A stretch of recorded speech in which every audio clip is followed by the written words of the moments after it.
आप लोगों को ये तकलीफ रहती है कि हम एसएस में पढ़ाई शुरू कहां से करें, तो मैं आपके लिए उसका सॉल्यूशन लेके आया हूं। अभी हम एसएस के अंदर 2 मार्क्स के जितने भी चैप्टर हैं उनके आईएमपी क्वेश्चंस को देखेंगे और उनका आंसर किस तरीके से लिखते हैं उसके ऊपर फोकस करेंगे। मैं इस वीडियो के अंदर, इस लेक्चर के अंदर आपको पूरा डिटेल में कॉन्सेप्ट नहीं समझाऊंगा। मैं ये समझाऊंगा कि बोर्ड आपको उस चैप्टर से किस तरीके के सवाल पूछती है और आपको कैसे 2 मार्क्स के आंसर लिखने हैं। आपको थोड़ा सा पढ़ना है, ज्यादा मार्क्स लेके आना है। थोड़ी मेहनत करनी है, ज्यादा मार्क्स लेके आना है। 2 मार्क्स की सीरीज के अंदर अब हम लोग चैप्टर 9 करने जा रहे हैं। चैप्टर 9 के अंदर से पहला जो सवाल है वो मैं आपको बता देता हूं कि what is mean bye bio reserve zone. Bio reserve zone क्या होता है उसके पहले मैं आपको बता दूं, India wild life is one of the most diverse and unique in the world. ये जो लाइन है, ये कॉमन लाइन है, आपको याद रख लेनी है और इसी लाइन को आप सारे आंसर के अंदर लिखोगे जो इस चैप्टर के अंदर आएगा। ठीक है, देखो सेकंड में भी मैंने लिखा हुआ है, थर्ड के अंदर भी मैंने लिखा हुआ है, तो ये कॉमन लाइन है जिसकी वजह से आपको मालूम है कि आपका आंसर का प्रेजेंटेशन अच्छा हो जाएगा और आपके आंसर की लेंथ भी बढ़ जाएगी। अब आ जाओ पहले क्वेश्चन के अंदर कि बायो रिजर्व जोन होता क्या है। Bio reserve zone is form according to the international norm. कोई भी जोन अगर इंटरनेशनल रूल के हिसाब से बन रहा है तो हम लोग उसको क्या बोलेंगे, बायो रिजर्व जोन बोलेंगे। आगे देखते हैं, its primary purpose is to protect any physical region और कल्चर डाइवर्सिटी। यहाँ की कल्चर डाइवर्सिटी को भी बचाना है और फिजिकल चीजों को भी बचाना है, तो ऐसे जगह पे हम लोग क्या बनाते हैं, बायो रिजर्व जोन बनाते हैं। आपको बहुत हार्ड लग रहा होगा बट अभी आगे आपको समझाऊंगा, आसानी से समझ में आ जाएगा। वेजिटेशन खतरे में, इंसेक्ट्स खतरे में, एनिमल खतरे में, लैंड खतरे में, लाइफ स्टाइल ऑफ पीपल खतरे में है, तो वहां क्या बनाना पड़ता है, बायो रिजर्व जोन बनाना पड़ता है। आसान सी भाषा में याद रखो कि वेजिटेशन, इंसेक्ट्स, एनिमल, लैंड और लाइफ स्टाइल खतरे में होगा तो वहां पे क्या बनता है, बायो रिजर्व जोन बनता है। किस रूल के अकॉर्डिंग बनता है, तो इंटरनेशनल रूल्स के अकॉर्डिंग बनता है। क्या क्या बचा रहे हो आप, वहां की फिजिकल रीजन को बचा रहे हो, कल्चर डाइवर्सिटी को भी बचा रहे हो, उसके अंदर ये सारी चीजें आ जाती है। कौन कौन सी, vegetation, insects, animal, land, lifestyle of people. आगे देखते हैं, facilities are provided here for research and training on biodiversity. यहाँ पे रिसर्च करने की और ट्रेनिंग देने की फैसिलिटी अवेलेबल होती है। अब आप बोलोगे कि भैया आप ये क्या बातें बोल रहे हो, सपोज करो वहां पे सब चीज खतरे में है, इंसान हो, जंगल हो, जानवर हो, मच्छर हो, सब कुछ खतरे में है, तो हमको जानना होगा कि वो खतरे में क्यों है। उसके लिए आपको करना पड़ेगा रिसर्च। जब आपको वो पता चल जाएगा तो आपको ट्रेनिंग देनी पड़ेगी कि सारी चीजें सही हो जाए। लास्ट में क्या लिखा हुआ है, all external movements are restricted. यहाँ पे कोई भी बाहर का आदमी नहीं जा सकता है, तो यहाँ पे आपको बायो रिजर्व जोन का आंसर हो गया पूरा। सेकंड में देखते हैं, right about the wildlife on the verge of extinction. Wild life जो खत्म हो रहा है उसके बारे में हमको आंसर लिखना है। पुराने tigers have been found throughout India in last century. Last century में पूरे इंडिया में टाइगर्स देखने को मिलते थे। Today the tiger is found only MP and West Bengal. आज के टाइम पे एमपी और वेस्ट बंगाल में ही टाइगर देखने को मिलते हैं। Panther is almost extinct from the forest of India. Panther खत्म हो चुके हैं इंडिया के जंगलों से। चीता is almost extinct in India. चीता भी ऑलमोस्ट खत्म हो गए इंडिया के अंदर से। Many bird species easily seen in India, forest are now hardly seen. बहुत सारी चिड़ियों की प्रजाति इंडिया के अंदर देखने को मिलती थी, वो भी खत्म हो गए। लास्ट में लिखा है, a time has come for us to think about it seriously. ये जो लाइन लिखी है ना, इसी लाइन ने आपके इस आंसर की एंडिंग देके पूरे आंसर को पूरा किया है। आंसर क्या था कि अब हमको देखना पड़ेगा कि वाइल्ड लाइफ कैसे खत्म हो रहा है। तो मैंने क्या बताया कि टाइगर पहले पूरे इंडिया में मिलते थे, अब एमपी और वेस्ट बंगाल में मिलते हैं। पैंथर खत्म हो गए हमारे जंगल से, चीता खत्म हो गए हमारे जंगल से, बहुत सारे बर्ड्स खत्म हो गए। तो अब समय आ चुका है कि हमें सोचना पड़ जाएगा। ये लाइन की वजह से ये पूरा आंसर कंप्लीट हो रहा है। तो इस तरीके से भी आपको आंसर बनाना है और इजीली याद रखना है। आगे अगर हम लोग देखेंगे तो तीसरा क्वेश्चन क्या है, elephant project describe the elephant conservation project. ये पूरा आंसर है। स्टार्ट कैसे करोगे, आप बेस लाइन से स्टार्ट करोगे। उसके बाद एलिफेंट प्रोजेक्ट चालू किया गया था 1992 में। उसका ऑब्जेक्टिव क्या था, एलिफेंट को बचाना। आज के टाइम पे इंडिया में टोटल 26 ऐसे जोन है जहां पे एलिफेंट प्रोजेक्ट चालू है। अब यहाँ पे देखो, there has been an increase in the number of elephant after the implementation of this project. जब ये प्रोजेक्ट लगाया गया तो जो इनके नंबर्स है यानी एलिफेंट के नंबर है वो बढ़ने लगे। याद रखने के लिए मैं आपको वापस बता देता हूँ, 1992 में एलिफेंट प्रोजेक्ट चालू किया गया था। मकसद क्या था, एलिफेंट्स को बचाना। आज के टाइम पे 26 जगह पे ऐसा है जहां पे ये प्रोजेक्ट चालू है। अगर आप इस तरीके के प्रोटेक्शन प्रोजेक्ट चालू करोगे तो ऑब्वियस सी बात है कि एलिफेंट के नंबर्स बढ़ेंगे। आगे देखते हैं question, what is national park. Start कैसे करोगे, स्टार्टिंग लाइन से। उसके बाद in comparison with a century this is more protected zone. Century के कंपैरिजन में यहाँ पे और ज्यादा रूल्स एंड रेगुलेशंस और प्रोटेक्शन दिया जाता है।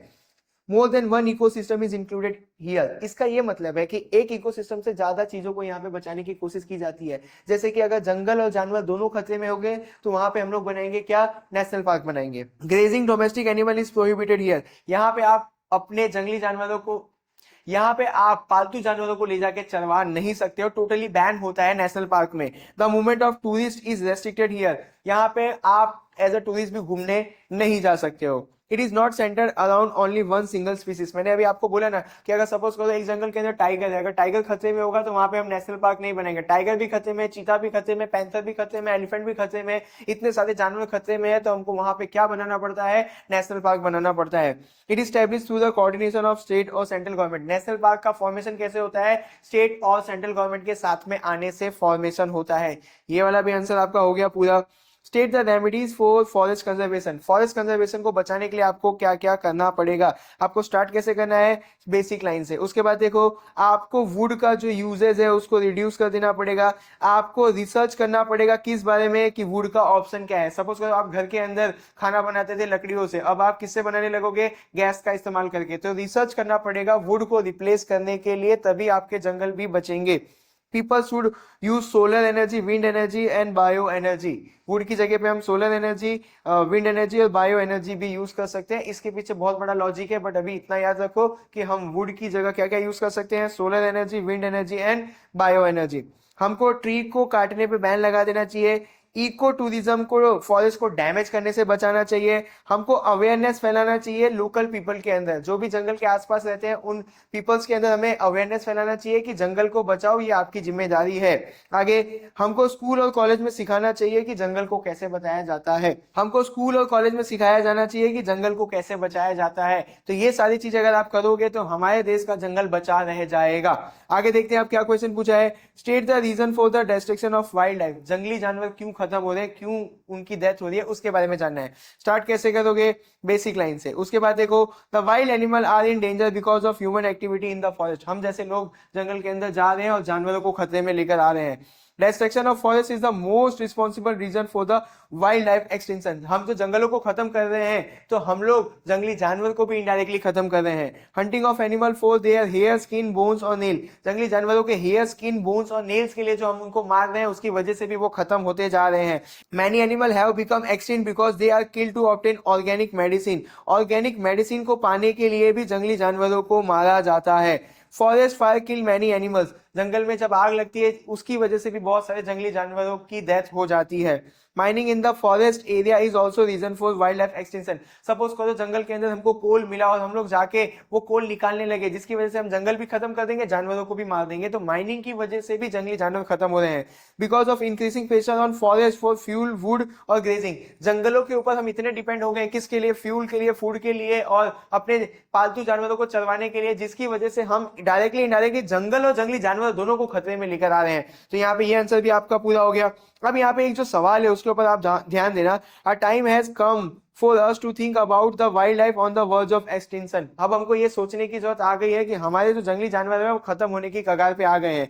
इसका जो ये आंसर है, ये आंसर आपने यहाँ पे देखा हुआ है, कहाँ पे देखा हुआ है, ये रहा उसका आंसर, ये सेम ही आंसर है, बट आपको ध्यान क्या रखना है कि बोर्ड ने वही सेम क्वेश्चन को इस तरीके से पूछ लिया है। वीडियो को पॉज करना, वो वाला क्वेश्चन देखना और ये वाला क्वेश्चन देखना, क्वेश्चन अलग है बट आंसर सेम ही आएगा आपका। आगे देखो, what are the effect of deforestation, जब हम लोग जंगल को खत्म करें उसका इफेक्ट क्या आएगा। तो शुरुआत कैसे करेंगे, बेस लाइन से करेंगे। अगर आप जंगल को खत्म कर दोगे तो कार्बन डाइऑक्साइड की मात्रा इंक्रीज हो जाएगी एटमॉस्फेयर में, ग्लोबल वार्मिंग बढ़ने लगेगा, कम रेनफॉल देखने को मिल रहा है, जंगली जानवरों का घर खत्म हो जा रहा है, जंगली जानवर खुद खत्म हो जा रहे हैं, सॉइल इरोजन की प्रॉब्लम आ रही है।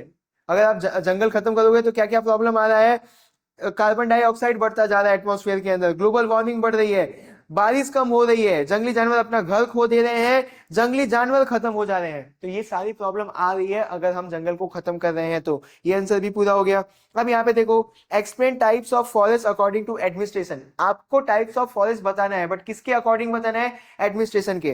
तो आप शुरुआत कैसे करोगे, बेस लाइन से, फिर आप यहाँ पे एक टाइटल डालोगे, क्या, types of forest according to administration, same इसी तरीके से लिखना वरना मार्क्स नहीं मिलेगा।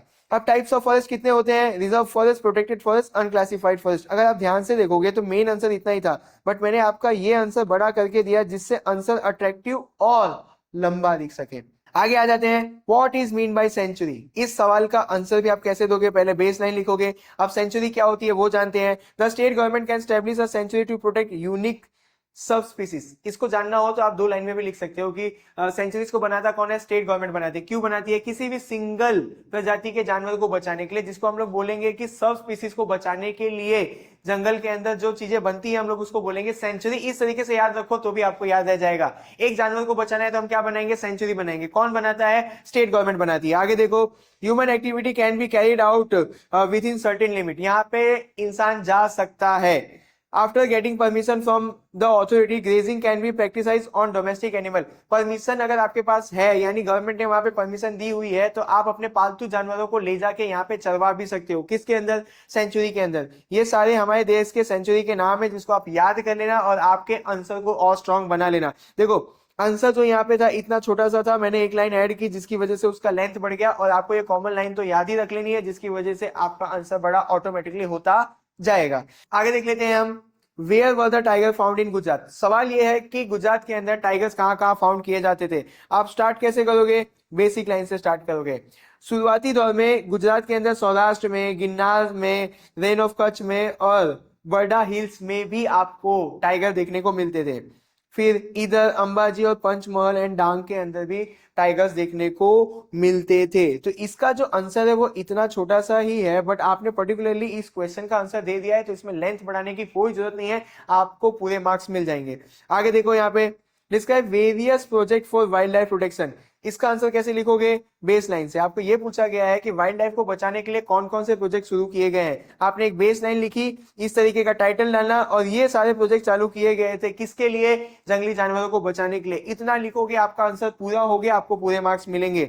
अब आ जाओ, state the remedies for conservation of wild life. Wild life को बचाने के लिए हमको क्या क्या स्टेप उठाने चाहिए। शुरू कैसे करोगे? शुरू करोगे आप बेस लाइन से, उसके बाद आप इस तरीके का टाइटल डालोगे और यहाँ पे आंसर लिखोगे कि हमको डोमेस्टिक एनिमल्स को रिजर्व एरिया में चरवाने नहीं भेजना चाहिए। मतलब जो भी फॉरेस्ट रिजर्व एरिया में आता है, मतलब प्रोटेक्टेड जगह पे आता है, वहां पे हमको जानवरों को चरवाने नहीं भेजना चाहिए, वरना जंगली जानवर खतरे में आएंगे।